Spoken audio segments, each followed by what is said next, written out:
nama saya Wendra Bardayansa, Prodi TIP.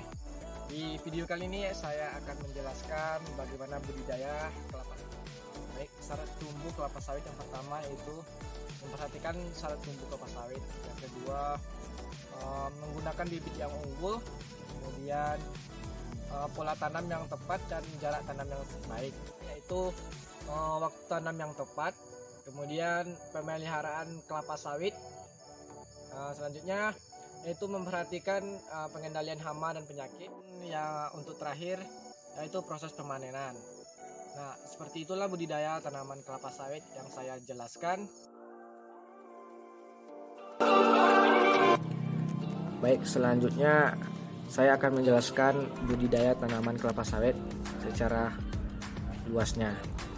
Budidaya tanaman kelapa sawit, yang pertama kita harus memperhatikan syarat pertumbuhan. Pada syarat pertumbuhan, kita juga mengetahui iklim dan media tanam. Yang kedua, pedoman teknis budidaya. Pada pedoman teknis budidaya, kita memperhatikan pembibitan. Pada pembibitan, kita harus mengetahui bagaimana penyemaiannya. Kecambah dimasukkan di dalam polybag. Terus pemeliharaan pembibitan. Penyiraman dilakukan 2 kali sehari. Penyiangan dilakukan 2-3 kali sebulan atau sesuaikan dengan pertumbuhan gulma. Selanjutnya, teknik penanaman. Pada teknik penanaman tentu perlu kita ketahui yang pertama yaitu penentuan pola tanaman. Pola tanam dapat di monokultur atau di tumpang sari. Yang kedua, pembuatan lubang tanam. Lubang tanam dibuat beberapa hari sebelum tanam dengan ukuran sekitar 50-40 cm.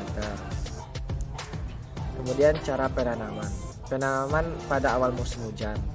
Setelah hujan turun dengan teratur. Sehari sebelum tanam, siram bibit pada polybag. Kemudian selanjutnya yang ketiga, pemeliharaan tanaman. Di pemeliharaan tanaman ini kita juga bisa mengetahui bagaimana penyulaman dan penjarangan. Tanaman mati disulam dengan bibit berumur 10-14 hari. Kemudian penyiangan. Tanah di sekitar pohon harus bersih dari gulma.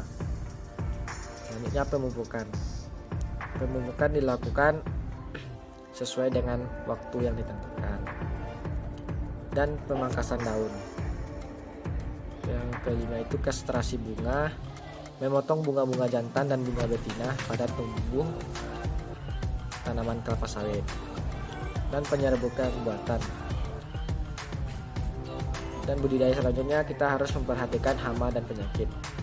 Hama pada tanaman kelapa sawit seperti hama tungau, ulat sitora, dan penyakit tanaman kelapa sawit seperti root blast, garis kuning, dan dry basal rot.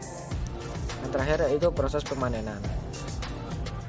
Kita bisa mengetahui umur panennya. Mulai berbuah setelah 2-2,5 tahun dan masak 5,5 bulan setelah penyerbukan. Nah, seperti itulah proses budidaya tanaman kelapa sawit.